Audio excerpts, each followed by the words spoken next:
by Dr. Phil Boyle, and he's the first doctor to bring NAPRO to Ireland. You're very welcome, Phil, and nice to see you too. Also joining us is IVF expert Professor Simon Fischel, who is opening a new clinic here shortly, which will offer some people would say controversial new services, and we'll talk about that now. Let's talk about the clinic that you're opening. The aspect that is, some would say, controversial is that you're going to offer the service of pre-screening embryos. Isn't that right? That's correct, yes. This is at the Beacon Care facility on the Beacon campus. Yeah, that's what we're doing. And to keep the language as simple for people like myself as possible, will you be able to offer a pre-screening scenario of embryos for diseases like cystic fibrosis or diseases like that? We can offer two types of screening. Yeah. One is for inherited conditions that exist in the family, and another is what we call random effects on chromosomes. They're the sort of, they're in every single cell virtually, and they're the scaffolding that hold the genes.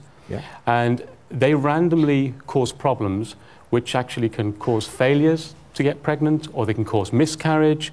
And that's a completely different type of screening. And we can do this on eggs, or we can do this on embryos, or we can do it on cells which become the placenta and not the embryo itself. So what happens when you tell people that the embryo might have a genetic disorder or disease? What's the next step for people? Well, they come to us specifically for that service. Okay. They hope to embark on a pregnancy free of a condition which may have caused them to have a child to die, or some incredibly devastating disorder. Disease. So if you tell them that they have an incredibly devastating disorder, which could take in any number of them, yes. What's the general course of action for people? Well, they're hoping that we will be able to find an embryo that does not have that condition. Okay. We can transfer it to the womb, and they embark on a pregnancy. So they're inclined to say we don't want... Free of that genetic are they inclined disease. to say we don't want the embryo that is, shall we say, difficult for the person? That's why they've come to us, to have one that is free of disease. Okay. But importantly, if it doesn't have the disease, it's eradicated from that family forever. Forever. And if it does, and they say we don't want that, what do you do with that embryo? We put it into the deep freeze. For what purpose? Well, because it's the patient's embryo, it's their decision. How long do you keep it in deep freezing now? Well, as you know, ours is an international organisation, and it depends on where we work, and we have to work in Ireland, within for example. In Ireland, for example, we would work with the Irish rules, and there are no particular rules about... In England, for example, you have to dispose of them. Are there rules in Ireland for this? There's no legislation about those embryos. So it's a bit of a Wild West situation. Absolutely not. No, but there are no rules. No, there's regulation in Ireland. Yeah. But no legislation. And who's doing the regulating? The Irish Medicines Board. Okay. And they're very good. I appreciate that entirely. No, just trying to get a handle on how much legislation versus Irish Medical Board regulation, of course, is a big difference, as you know. In your clinic, for example, would I be able to choose the gender of my child? Absolutely not. No. But could you tell me if I asked you politely? No, because... But can you tell medically? We can tell medically, but the clinical staff, the embryologist, they don't know that. So they could not even have that information. What is a saviour sibling? Could you explain that to me? Yes, that is very briefly, yes. If a couple have a child that has a devastating disorder, life-threatening, but there is potentially a simple cure for this, and that is to have stem cells from, say, the bone marrow. Yeah. We know about bone marrow transplantation. Sure. And all the World Banks have been screened, and there's not a match. A lot of those couples are told the only chance for your child to survive is to go ahead and roll the reproductive dice. Have another child, and maybe with a bit of luck, that child will be a tissue match. Okay. And what happens in those situations? They may have more children with a disease. They may have more children who don't have the disease while they're watching their child die. So? They come to us and they say, can you, with IVF, check that another baby that we want doesn't have this devastating disorder, and at the same time, can it be a tissue match for my sick child? Now, we can do that, and we can transfer an embryo that is tissue matched and also free of disease. So they'll have another child that they want, but it could also save the life of the sibling. Becomes the saviour sibling. Yeah. If I was a woman of the age of approximately 25 or thereabouts, and I want to have my eggs frozen with a view to coming back at the age of 45 to be pregnant, is this an option? This is breakthrough technology that we now have. We can freeze eggs very efficiently. So that's a yes, is it? I mean, I'm not being confrontational. No, absolutely. Yeah. We never used to be able to. But we can. So science has moved on. The important thing is it's moved on, and it's now very effective. So you can preserve fertility for females like we used to be able to and can do for men. Dr. Phil Boyle, the pre-screening of embryos, is this something you're comfortable with? Is it something I'm comfortable with? Well, it's not a thing that affects me directly or personally. Yeah, but are you comfortable with it? No. Why not? Well, I guess, first of all, just to preface it a little bit, that I met Simon, my neighbour, for the first time, just inside, and I was telling him, I don't want to go fighting with you. No, it's not about fighting, it's about I know. science, discussing science. I know, exactly. So, but it's just that what it is that you're looking at an embryo, which is a unique human individual at the earliest stages of its existence. So scientifically and medically, you say, this is another new human individual. So this is life begins. Do you have a specific as to when life begins? Well, it's a scientific medical question as to does life begin at fertilization or not, and science and medicine would have to say that it does. And your answer is the same? Well, I have to say it's the wrong question, because life is in all our cells. So why don't you ask the question then? Well, when does a person begin? Well, when did you become you? It's a continuum. Yes. We know, for example, a fertilized egg, 70% of them are non-viable. They will never go on to produce a baby. We also know that the products of fertilization can produce devastating problems. They could produce what we call a blighted ovum. A woman will think she's pregnant and all she's got is placental cells. Okay. And many of them, even choriocarcinomas, they're not human individuals, they're a ball of cells. Is it immoral, do you think? I'm just trying to get a handle of where you're coming from.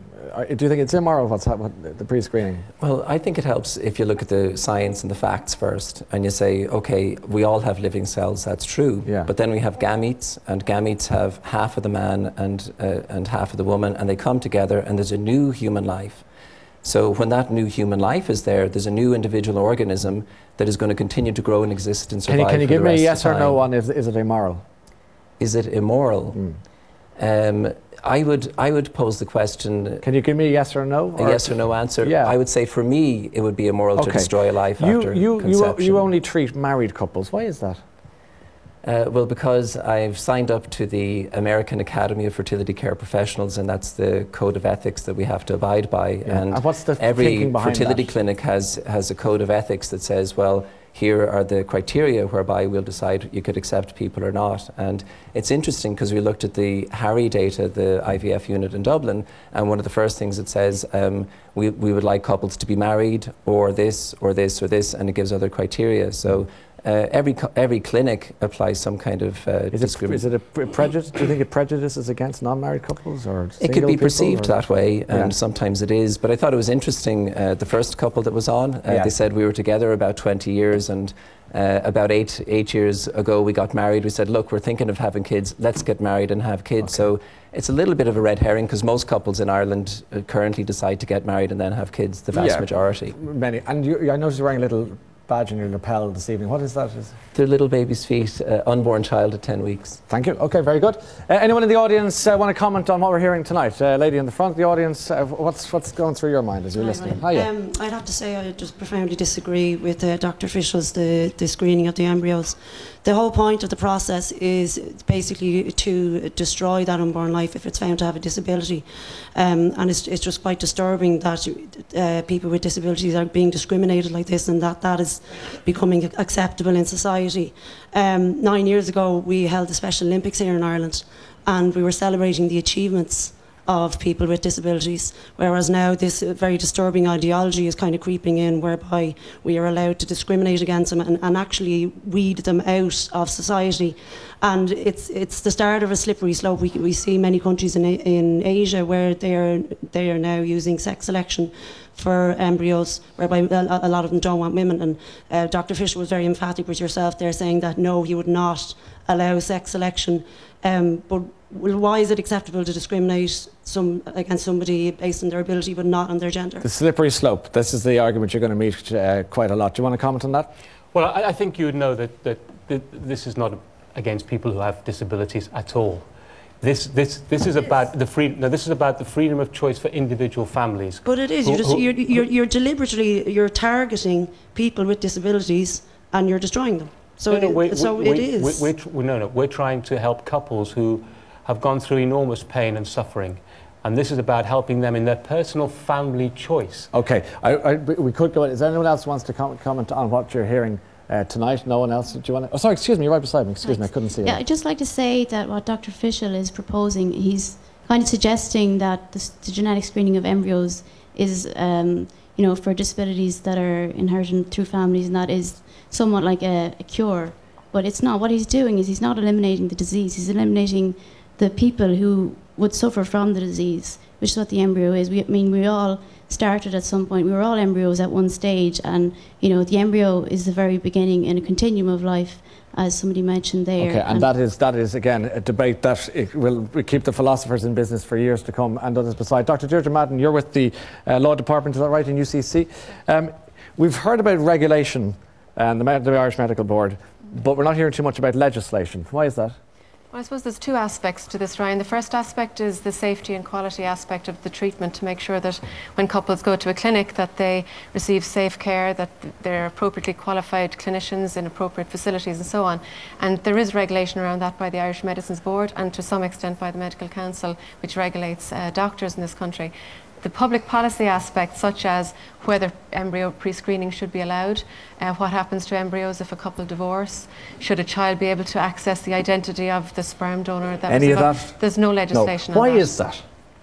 Well, I think it's a very difficult area to legislate for, because we don't really have a sense of, I suppose, what public opinion is. Do you think if you were a it. Minister for Health, or indeed for Justice, you'd be scared stiff at this because of the nature of it and this country's relationship with the unborn and so forth, the sort of political debate that comes out of such a sensitive issue? Do you think there's a bit of running scared about that? Well, undoubtedly it is a difficult issue, but I don't think that detracts from the responsibility that the government has. It does have a responsibility, in my view, to legislate in this area, to make sure that there's certainty for couples and for the children that are born as a result of these treatments. You want to come back in there, Jimmy? Sorry. We weren't asked when we went to Phil Boyle's clinic whether we were married or not. Yeah, you know, it didn't even come up. It worked for you, that method, right? It did, yeah. If you hadn't been married, you happened to just be two people who were in love, you wouldn't have your baby today.